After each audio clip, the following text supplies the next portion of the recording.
ইনশাআল্লাহ এই তিনটা টপিক থেকে আপনাদের কমন আসবে। আসসালামু আলাইকুম ওয়া রাহমাতুল্লাহি ওয়া বারাকাতুহু। কি অবস্থা সবার, কেমন আছেন আপনারা? তো আজকে আপনাদের এইচএসসি এর সাজেশন ক্লাস 6 অধ্যায় কি ডেটাবেস ম্যানেজমেন্ট এবং সিস্টেম, কোন কোন টপিক গুলো পড়লে আপনাদের কমন চলে আসবে। অত বড় বই, অনেক পড়া আছে, তো সেখান থেকে সিকিউ কমনের জন্য জাস্ট মাত্র তিনটা টপিক আমি সিলেক্ট করেছি। ইনশাল্লাহ এই তিনটা টপিক থেকে আপনাদের কমন আসবে। তো চলুন আমাদের দেখা যাক কোনগুলা অ্যাকচুয়ালি আমাদের আসে। তো প্রথমে আছে আমাদের ডেটাবেস। এই ডেটাবেস থেকে আহ সিকিউ গতে কোশ্চেন আসবে, 100% শিওর থাকেন। এটাকে 30 দিয়ে রাখেন, ঠিক আছে। ডেটাবেস আপনার এখান থেকে যদি ডেটা ম্যানেজমেন্ট সিস্টেম থেকে যদি আপনাদের কোশ্চেন আসে, তাহলে ডেটাবেস থেকে অবশ্যই আপনাদের নাম্বার একটা সিকিউ আছে। এবার আছেন কোয়েরি বা এসকিউএল। কোয়েরি যখন আসছে তখন আমাদের কি এসকিউএল এর ব্যবহার আসছে। এসকিউএল এর ব্যবহারের মধ্যে আমাদের আছে কি টেবিল। টেবিলটা তৈরি করতে হতে পারে আপনাকে। এরপর আপনাকে তৈরি করতে হতে পারে রেকর্ড। রেকর্ড, ঠিক আছে, রেকর্ড বা ফিল্ড সংযোজন। ফিল্ড সংযোজন। এরপর আপনাকে বলতে পারে ছোট থেকে বড় বড় এবং বড় থেকে ছোট সাজাতে বলতে পারে।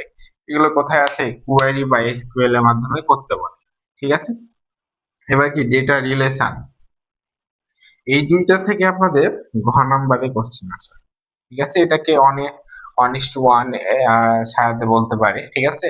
তো গ গ নাম্বারের জন্য শুধু ইম্পর্টেন্ট হচ্ছে ডেটাবেস, ঠিক আছে। আপনি এত বড় অধ্যায় থেকে শুধু যদি আপনি ডেটাবেস টপিকটা পড়ে যান, আপনি গ নাম্বার কমন পাবেন ইনশাআল্লাহ।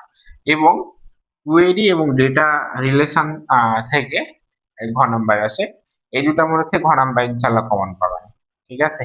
এটাও খুবই ইম্পর্টেন্ট একটা টপিক, সিরিজটা দিয়ে রাখেন, দেখবেন অনেক বোর্ডে এসেছে, ঠিক আছে।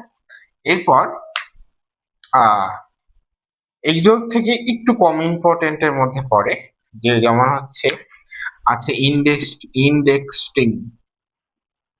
ইন্ডেক্সিং, ঠিক আছে।